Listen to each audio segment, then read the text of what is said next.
special assistance that's really relevant to them. What it does is enable us to move resources to help respond to emergencies.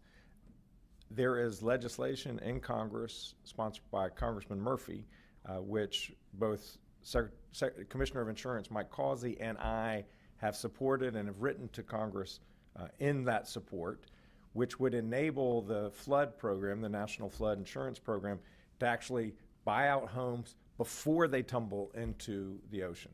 Then it creates an environmental mess, much smarter for us to try to remove those homes that are at risk of falling into the ocean before it does so.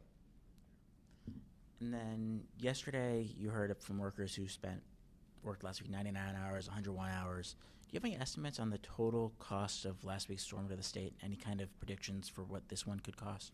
I don't have a total cost. I don't know, Will, if you do. I think it's too early at this point. Clearly, DOT has experienced a great deal of overtime. State Highway Patrol has incurred a great deal of overtime. The National Guard incurs expenses every time it gets deployed. And so, yes, there are real costs to the state. We have an emergency fund that the General Assembly appropriates money into that we can draw down for these kinds of operations, but there is a cost, and as it becomes clear, we're happy to share it with you.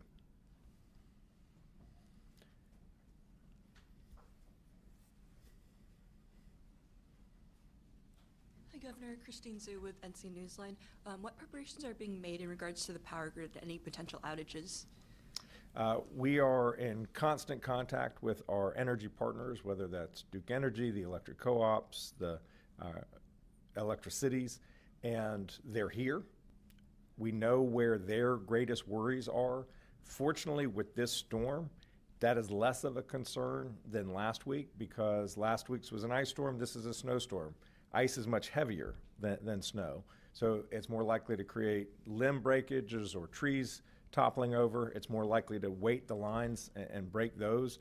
So with snow, we don't think there will be as many power outages. And fortunately, we didn't experience too many last year. I think the peak was maybe 25,000 loss of power at any one time. So that's not to say that there will not be power outages.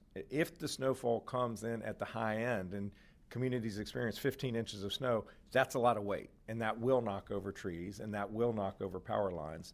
It's just they call this a banded storm, where the snow is going to come in bands. It's not going to be uniform across an entire county. You may have one town in the county that has 12, 15 inches if it's heavy, and another may have 6 or 7 or 8. And so it will be localized. I know that our utility partners are ready to go.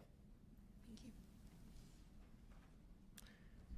All right, we'll take questions online if there are any. Please identify yourself before you ask a question. Raise your hand function and they'll see you. Felicia Summers, please ask your question. Hi, well, thank you so much again for taking our questions. Just wondering for listeners out here in the West, if there's anything in particular that folks should be aware of, or any particular precautions that they should take ahead of this storm. Thank you so much. Yes, the snow intensity, it's going to be significant, but not as much as the Far East, which is a little bit upside down from what we're used to. Where we will see real issues in Far West is temperatures. The temperature is going to be bitterly cold. Wind chill maybe minus 20 degrees. Obviously, the risks of frostbite and hypothermia become very elevated when you have temperatures that low. So folks just need to not be outside if they possibly can. And if they are outside, make sure that you are well dressed, wearing lots of leathers and covering all exposed skin.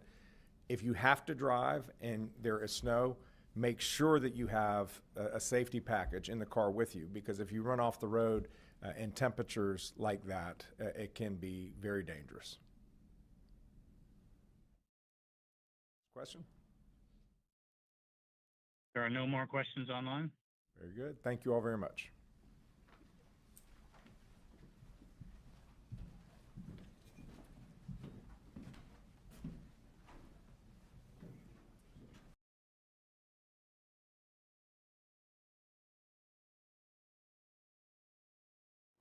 All right, and that was Governor Josh Stein. We will have more on your news and weather updates coming up at the top of the hour. But until then, thank you for joining us, and we will see you back here at noon.